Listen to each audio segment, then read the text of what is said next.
মেদিনীপুরের নিমতৌড়িতে জেলা কার্যালয়ের আনুষ্ঠানিক এক সাংবাদিক বৈঠকে একাধিক রাজনৈতিক প্রসঙ্গে মুখ খুললেন সিপিএম নেতা সুজন চক্রবর্তী। রাজ্য রাজনীতির চলমান বিতর্ক থেকে শুরু করে মতুয়া ইস্যু কোনো বিষয়ই এড়িয়ে যাননি তিনি।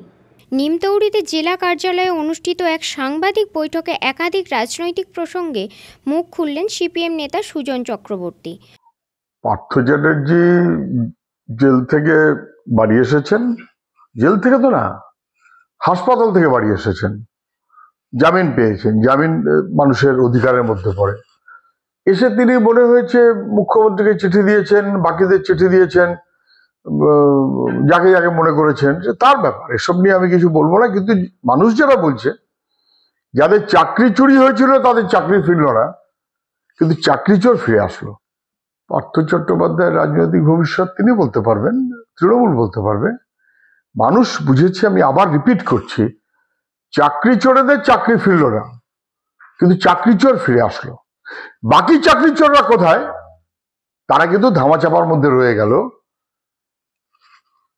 প্রশ্রয় দিল যারা।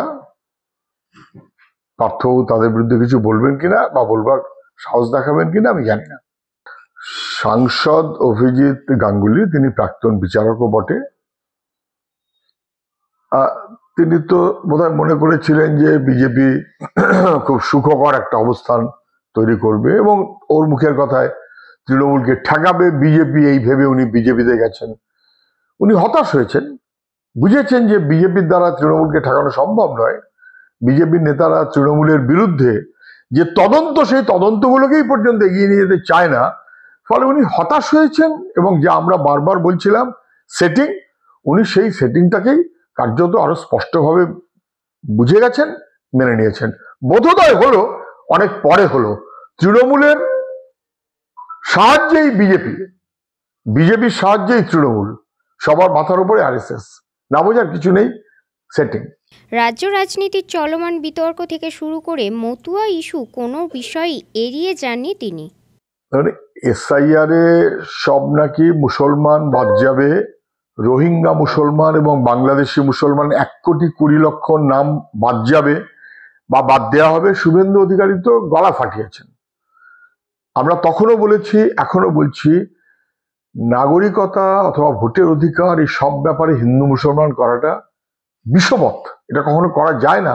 এটা আমাদের সংবিধান সম্মত মনোভাব না, আর বাস্তবের সঙ্গে তো তার মিল নেই। আপনি সিম্পল দেখুন না, ঘুষপেটিয়া কো উখাড় দো, কে বলছিলেন? প্রধানমন্ত্রী। ঘুষপেটিয়া করে বিহারের শেষমেশ বাংলাদেশি মুসলমান কোথায় পেলেন না? তো কেন বাজে বাজে কথা প্রধানমন্ত্রী বলছিলেন? অসভ্যতা করেছেন। আপনি আসাম দেখুন, মানে সব বাতিল করে দেবো, আউট অফ বর্ডার বাংলাদেশি মুসলমান সব বাতিল করে দেবো। তখন রোহিঙ্গাটা বলতো না।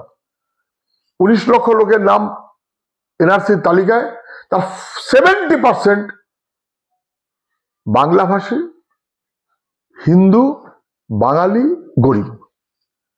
কি উত্তর দেবে? ফলে আসলে আমার কথা অত্যন্ত স্পষ্ট। দেখুন, বিজেপি যাই বলুক, মনুবাদে বিশ্বাস করে বিজেপি, এবং মনুবাদের বিবেচনায় তারা ঘোষিতভাবে মুসলমান বিরোধী, কিন্তু অঘোষিতভাবে নমশূদ্র, দলিত, পিছিয়ে থাকা মানুষের বিরোধী। ফলে মুসলমান বাদ দেব বলে আসলে সংখ্যাগরিষ্ঠ হিন্দু, পিছিয়ে থাকা গরিব মানুষ, মতুয়া, আদিবাসী ইত্যাদি, তাদের বাতিল করার মনোভাবেই বিজেপি চলছে। এটা এখন যত দিন যাচ্ছে মানুষ বুঝতে পারছে। যারা ভেবেছিলেন যে বিজেপি বুঝি আমাদের ভরসা, তারা বুঝে গেছেন যে মুসলমান তারাবার নাম করে আসলে গরিব হিন্দু বাঙালি, তাদের সর্বনাশ করার পথে বিজেপি যাচ্ছে।